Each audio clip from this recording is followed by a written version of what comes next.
Ladies and gentlemen, much love to you. Hope everybody's having a beautiful, blessed day.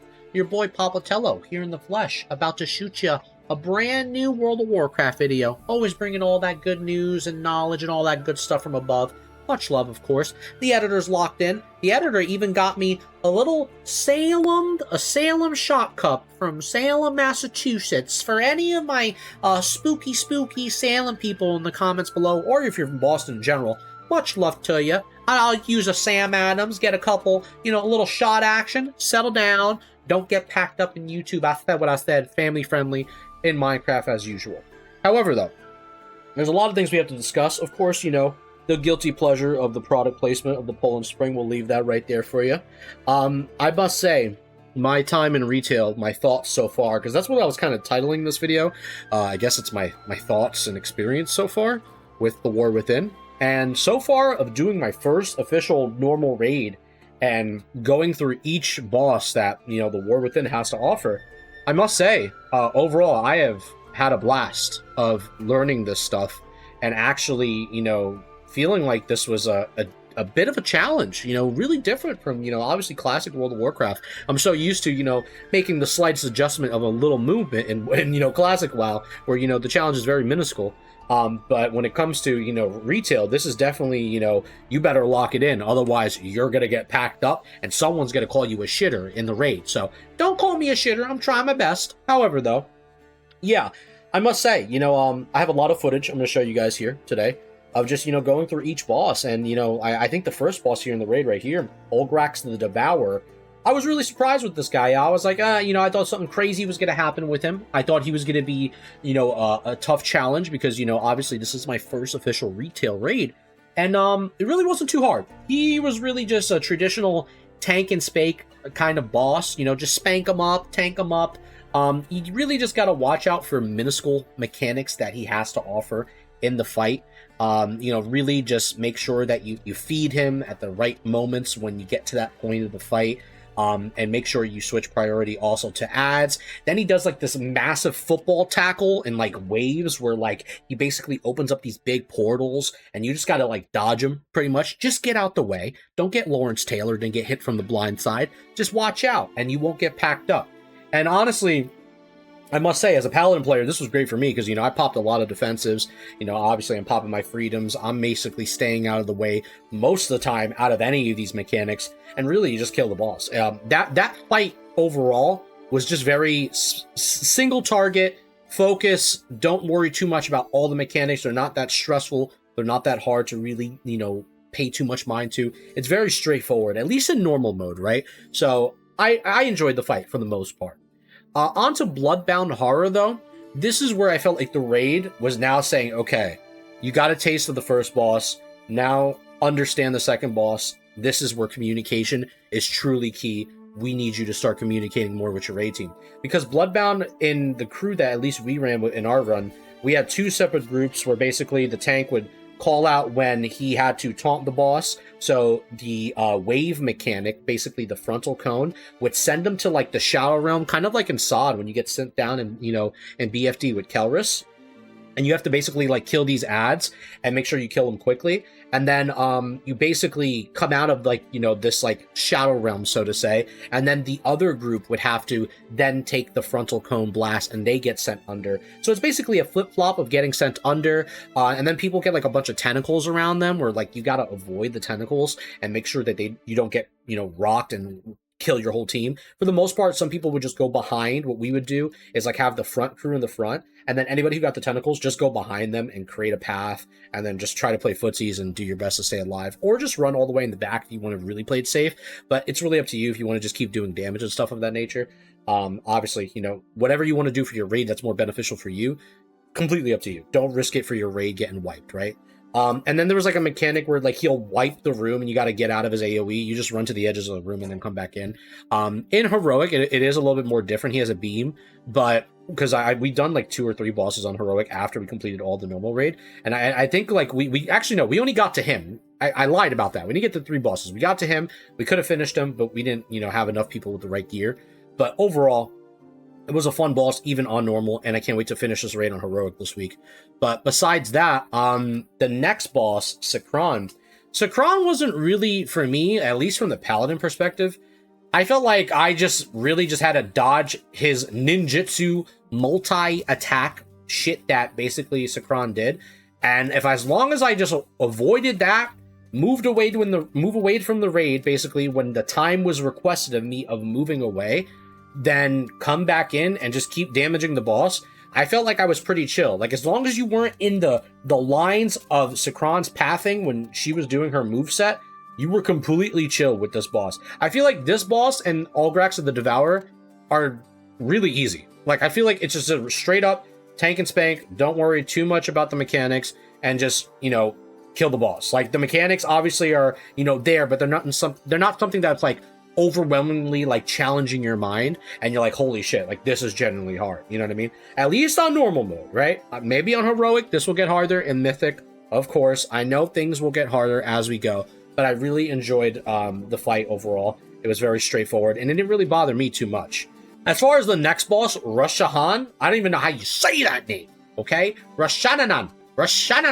However, for Rasha, we'll call her, we accidentally pulled this boss by accident. It was a mistake, but it was a scuffed pull, but we did the pull anyways. And basically, Rasha would like fly back and forth, and you had to interrupt the boss by like running over there quickly. And then it also had that, you know that thing in Dawnbreaker where like you get the wave pool, the tidal wave, but basically gave it to two people, so you have to split across the room evenly, and you're like Moses spreading the sea, so nobody gets stunned or takes a lot of damage. So basically it was an interrupt fight, a spread fight, and kill the ads, as well as killing, you know, Rasha straight up. She'll always go back and forth on this ledge. So it was very straightforward. It didn't seem like a really too complex fight. I haven't seen her in heroic or mythic. I don't know anything at this point on after Sikran and Rasha what any boss does on heroic and mythic, but me and the guild were, you know, discovering that each week as we go. As far as you know, Rasha being easy or hard, I feel like it was okay. It wasn't really too bad of a fight, but I could see that fight being a little bit more tougher as we go. But who knows? I can't wait to, you know, get into the heroic raids. As far as Broodtwister goes, the first pull we did with Broodtwister, like, we kind of messed up because like we positioned ourselves on the room a little bit incorrectly, and we were trying to learn, like, you know, how to approach Broodtwister by dragging basically her body to the egg so she could pop the eggs, and making sure that we had enough room in this like circumference, because as you drag her around, she's popping these eggs and you're killing the ads and focusing her. You have to make sure that the spread on the ground that she's leaving is getting evenly spread in the circumference, where it doesn't, you know, create less room for you to, like, you know, actually maneuver, and you have to make it like spread in a good area, pretty much, right? So like basically it's just like the floor's lava at certain point. Don't touch the area she's putting like her ooze at, or whatever we're gonna call it, and, you know, just kill the fucking boss, right? Just straight up, just kill the boss. Like there's nothing else really to it at that point. We were just straight up focusing on the boss, spreading out that stuff that she was doing, and making sure that the eggs were getting bursted in a correct order.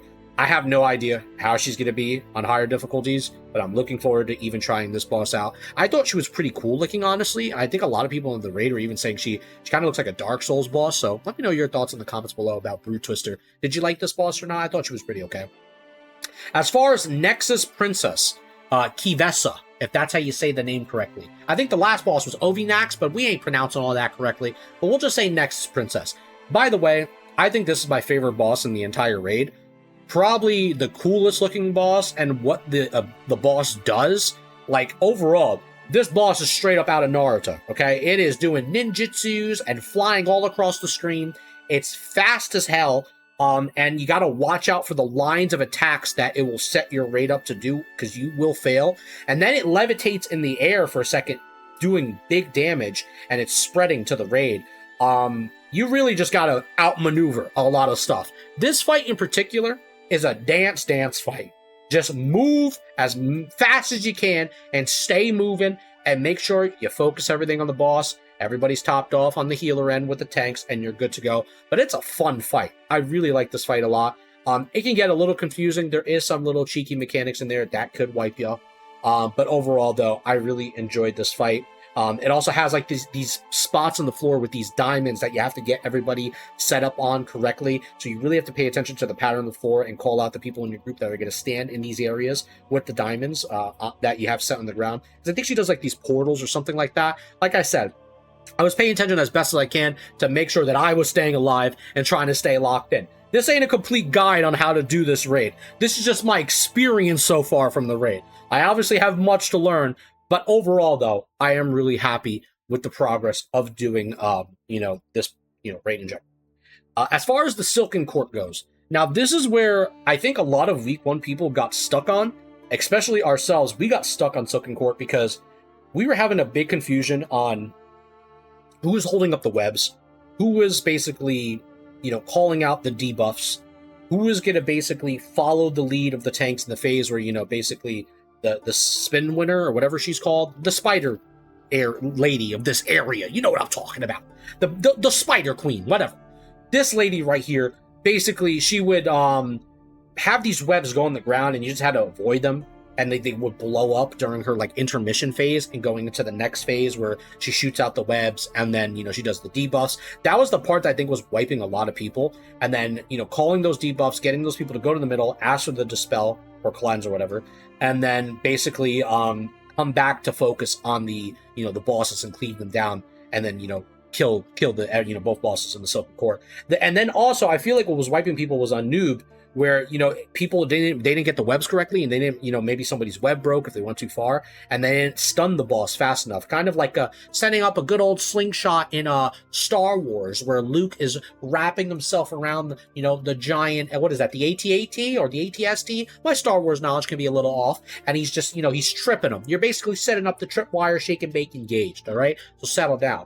But overall, though, I think the Silken Court was actually a really fun fight. Silken Court might be one of my favorite fights because of how epic of a reaction we had killing that boss, or both bosses, because we had it down to like 1% at one point, and I was like one of the few people left, and I was trying my heart out. We wiped, and then when we did it again, we completed the bosses, and we just popped off. I'll show you guys the reaction here. Oh my god, you fucking did it. Oh my god. Oh my god. Oh my god. Let's go. Good shit. It's done, bro. That's how it goes. Let's go, baby. I'm fucking shaking. Hell, let's fucking go. But besides that, overall though, I am really happy with the progress of the 1 to 7 bosses that we got to do. And then finally, we got to the final 8th boss in the raid, Queen Ansurek. And Queen Ansurek was actually pretty cool. I didn't think the boss was going to be like anything crazy from what I heard, because people were saying it was not that super hard once you understand the, the early to second phase mechanics. Because then once you get to the third mechanic, it's really just like a cakewalk. People just need to pay attention. But basically, with her, all you have to do is have 2 groups separated on one side of the platform and another side of the platform. And then at that point, once you call out your groups and make sure your healers and your tanks are spreaded evenly, so this way you guys can have, good assistance going into the next phases after the intermission into phase 2 and phase 3, when you jump on the platforms especially.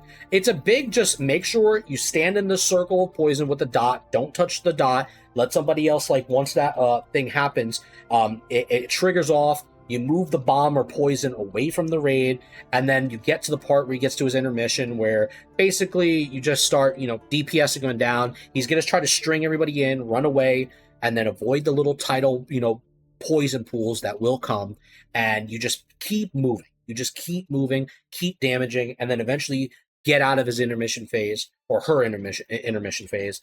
And at that point, she then summons these dudes across the room, which I said earlier. That's where you have your 2 separate groups. And basically, you get on top of the platforms. Also, one thing I didn't mention earlier is that there is a part of the battle where, like, she stuns everybody. But if you have paladins, you just, like, bubble out and then AoE everything down, or warriors just, pop their blade storm and go crazy. And then you just AoE everybody down, so you can... It's all your friends getting webbed up, so you can release them from the trap. But that's really about it. There's nothing else too complex about, like, what she does. She drops this little poison on the floor here and there, but all that stuff is avoidable.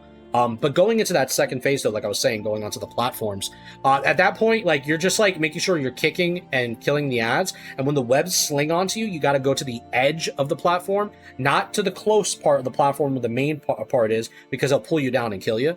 And then you basically open up these web things to move on to the other platforms, to rinse and repeat, kill these other ads, kick them, disrupt, whatever you got to do, until you get to the point where you get to the third phase, where you basically take the beam that shoots you up. It's like a little ball, pretty much, and it'll just, like, knock you up. It's the same way you get on the platforms in the second phase overall.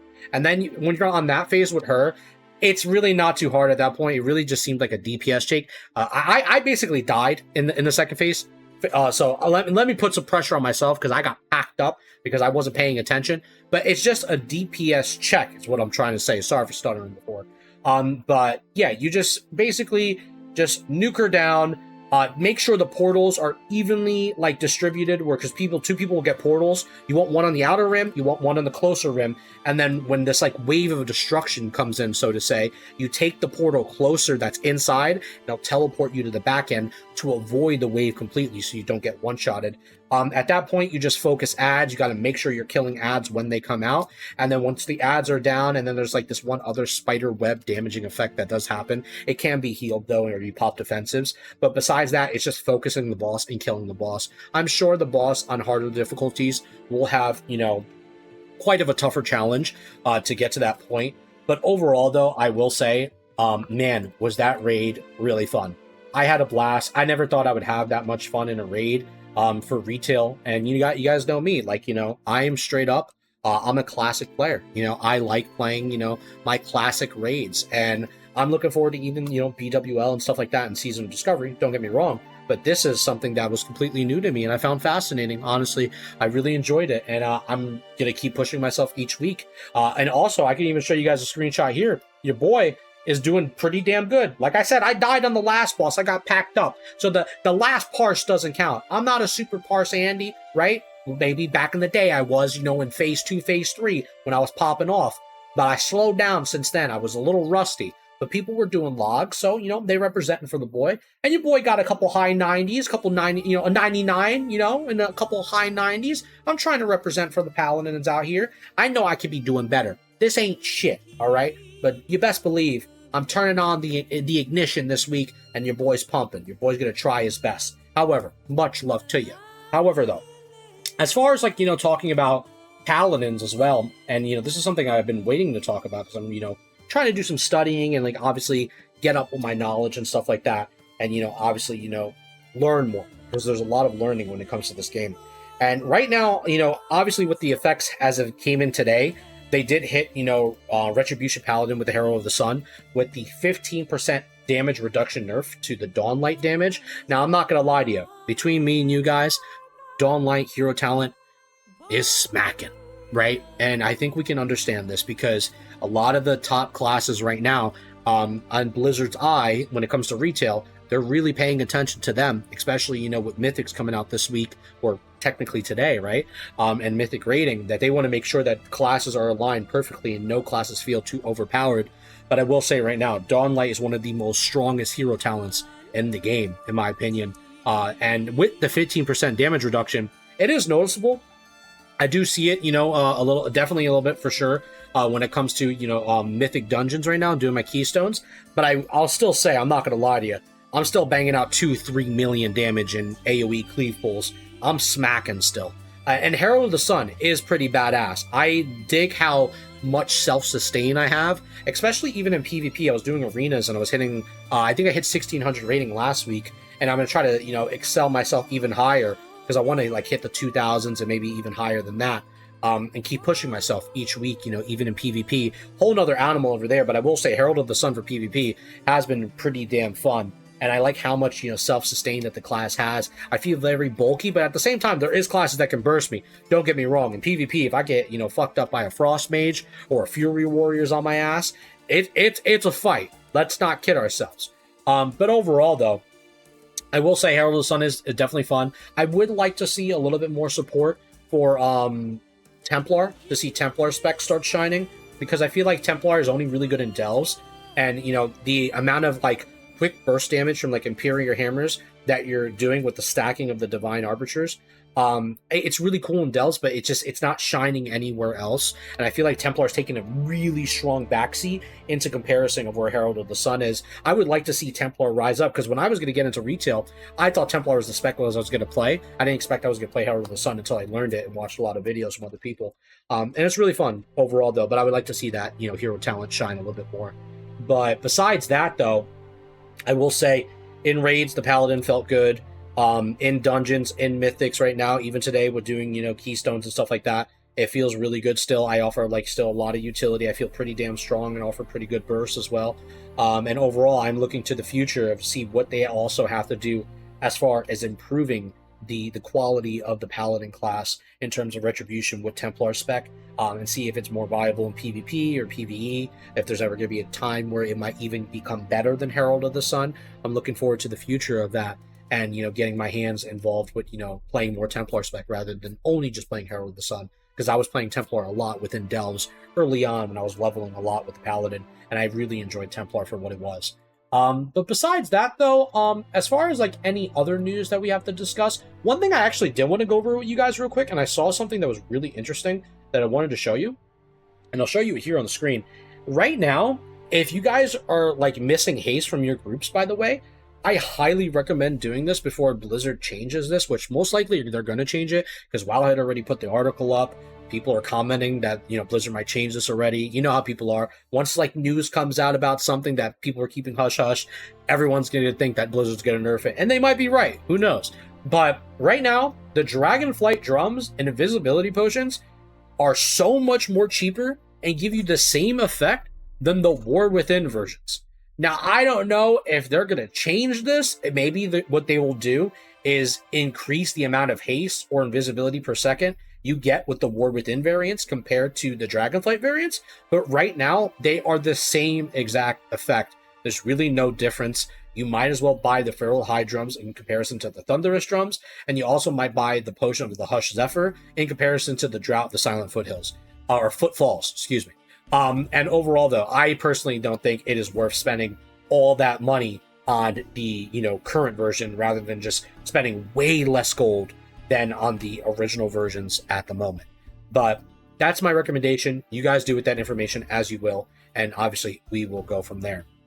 Besides that, though, I'm still trying to gear up my Paladin and get my Paladin, you know, pretty juiced out. I know I'm doing a lot of Mythic Plus Keystone runs this week, and, you know, I am making sure by the end of the week that once we do another run of a raid, I think we're going to do either another normal, or we'll do normal and then do a couple heroic bosses, see how far we go. I'm looking forward to just getting in there, getting my, you know, hands ready. I'm developing a little bit of arthritis, maybe potential carpal tunnel. Who knows, though? It's all worth it if we're trying to hit the top 100. We were 106 in the world on Silken Court a couple days ago, and now we're like 2-something now, I guess, in the screenshot from we saw earlier. However, though, the boy's trying is what I'm saying. And you know me, when I like getting involved with, like, you know, actually learning stuff and studying shit, I become obsessed with trying to become, you know, a master of my craft and recommending the best things possible. I had so many people back in the day with Season of Discovery a couple months ago. I'm calling it back in the day like I'm an old timer. It's only a couple months, Tello. Settle down.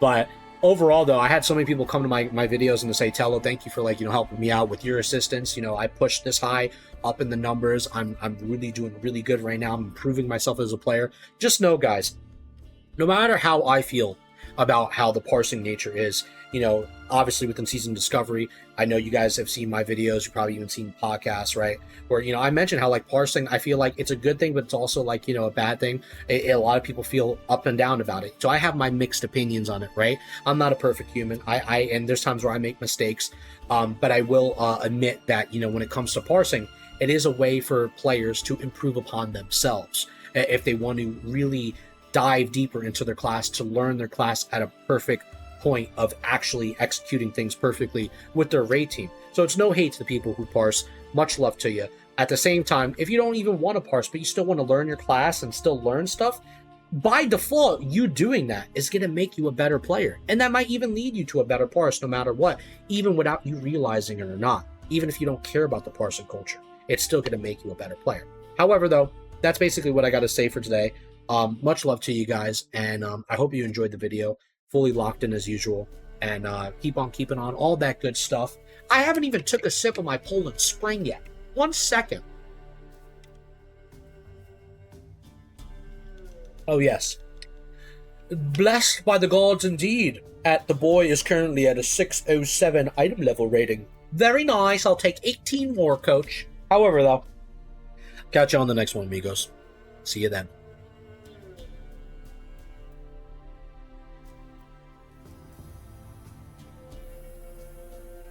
You ever played Yu-Gi-Oh before?